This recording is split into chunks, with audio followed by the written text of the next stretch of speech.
오늘 여호수아 15장 20절에서 63절까지 말씀입니다. 오늘 본문은 유다 지파에게 분배된 기업 내의 성읍들 목록을 다루고 있습니다. 그래서 20절에 유다 자손의 지파가 그들의 가족대로 받은 기업은 이러하니라, 이렇게 시작이 되고 있습니다. 21절에서 32절까지는 남방 지역의 성읍들인데 성경에서는 네겝이라고도 되어 있지요. 그 지역에 이름들이 나열이 되어 있고, 마지막 절인 32절에 모두 29성읍과 그 마을들이었다, 이렇게 기록이 되어 있습니다. 그리고 나서는 33절에서 47절까지는 평지 지역의 성읍들을 다루고 있습니다. 그래서 36절에 보면은 14성읍과 그 마을들이었다. 41절에 16성읍과 그 마을들이었다. 그리고 43절에 9성읍과 그 마을들이었다. 이렇게 이야기를 하면서 그 밑에는 에그론, 아스돗 하는 우리가 블레셋이라고 하는 그 민족들의 성읍인데 이것은 개수하지 않은 걸 봐서는 여기까지는 완벽하게 제어하고 통제하지 못한 것으로 보여집니다. 어쨌든 그 세펠라 지역이라고도 하고 서쪽의 낮은 지역, 낮은 언덕 지역들의 성읍들을 말하고 있습니다. 서쪽 해안 평야와 그 언덕지대에 위치한 성읍들인 것이죠. 그리고 나서는 48절에서 60절까지는 산지 지역의 성읍들을 말합니다. 산지 지역. 그래서 유다 중앙산악지대에 위치한 성읍들을 말하는데 51절 보면은 11성읍과 그 마을들이었다. 그리고 54절에 9성읍과 그 마을들이었다. 57절에 10성읍과 그 마을들이었다. 59절에 6성읍과 그 마을들이었다. 62절에 6성읍과 그 마을들이었다. 61절, 62절은 광야 지역 성읍들인데 여기는 이제 사해 근처의 유다 광야에 있는 그런 성읍들을 말하고 있습니다.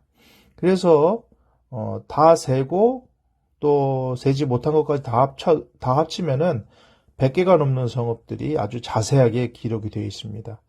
사실 우리는 이 지명들에 별로 감흥을 느끼지 못하지만 이스라엘 백성들은 이 지명들을 볼 때마다 마음에 감동이 있었을 것 같고요.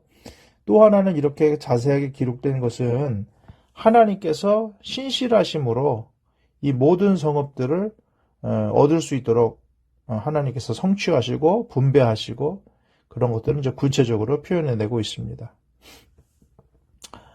참 하나님께서 놀라운 은혜로 유다 지파에게 이 많은 성읍을 허락해 주셨는데 그럼에도 불구하고 마지막인 63절 말씀 보면 예루살렘 주민 여부수 족속을 유다 자손이 쫓아내지 못하였으므로 여부수 족속이 오늘까지 유다 자손과 함께 예루살렘에 거주했다, 이렇게 되어 있습니다.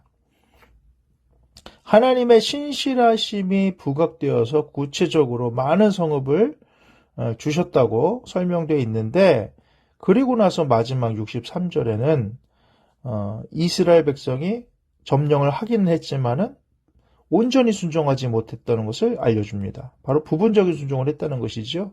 그래서 여부수 족속은 쫓아내지 못했다. 그 이유는 무엇이겠습니까?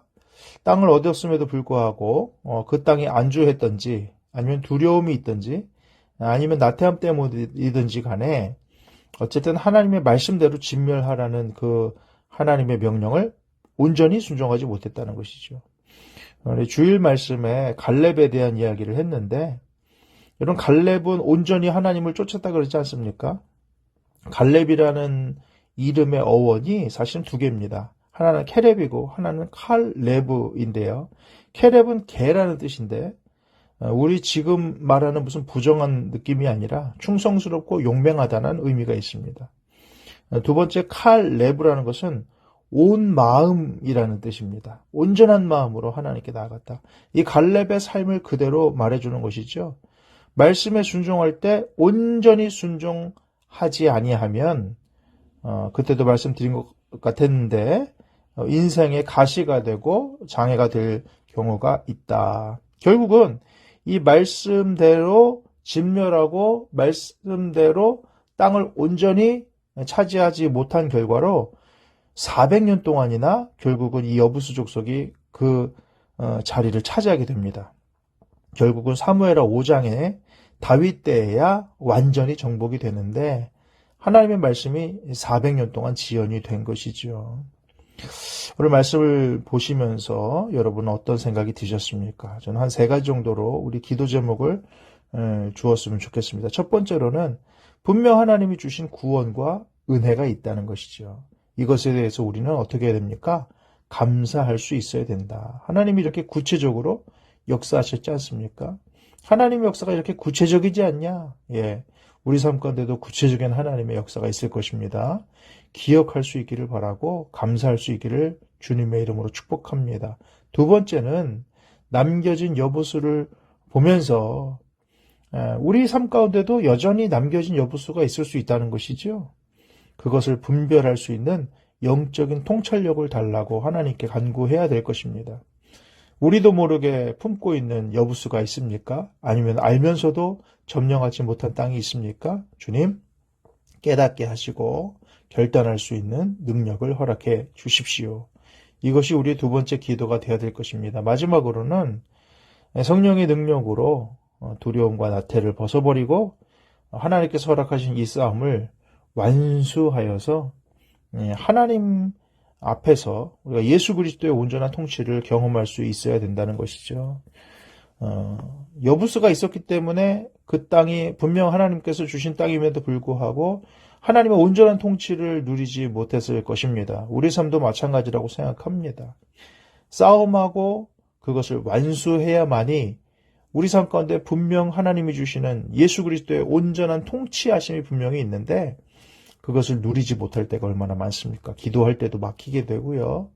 우리가 하나님 앞에 온전히 반응하지 못하게 만드는 가시, 걸림돌이 되지 않겠습니까? 그러므로 주신 은혜, 주신 구원에 감사하고 하나님 우리 인생에도 여부수가 분명히 있는데 분별할 수 있는 영적인 통찰력을 허락해 주시고 마지막으로 성령의 능력으로 두려움과 나태함을 벗어버리고 싸움을 완수하여 그리스도의 온전하신 통치를 경험하는 우리 모두가 되게 해달라고 간구하는 이 아침이 될 수 있기를 주님의 이름으로 축복합니다. 아멘.